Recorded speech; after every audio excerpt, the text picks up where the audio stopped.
berada di Bukit Lamre, di mana bukit ini baru ditemukan sekitar 3 tahun belakangan ini, mungkin sekitar akhir tahun 2014. Bukan berarti baru ditemukan, tapi baru populer pada saat itu karena banyaknya posting-posting panorama di seputaran ini ke sosial media.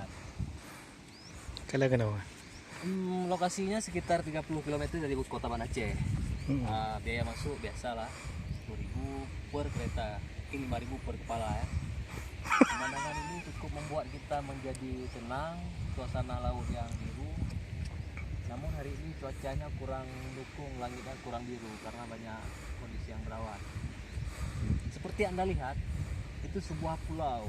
Pulau tersebut merupakan sebuah pulau yang terjadi dari cerita legenda Ahmad Ramayang. Ahmad Ramayang itu adalah seorang anak yang durhaka terhadap orang tuanya. Akibatnya ketika dia dikutuk oleh orang tuanya, jadilah kapal berserta isinya menjadi pulau tersebut.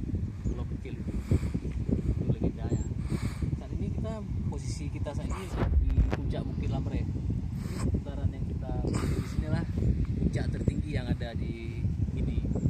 Kalau ada kesempatan dan waktu, Anda bisa berkunjung sini untuk sedikit refreshing dan membersihkan unek-unek di kepala Anda. Demikian laporan saya dari wilayah Aceh Besar bersama reportase Herman dan kameramen Martunis. Terima kasih. Kayu tamang YouTube. YouTube.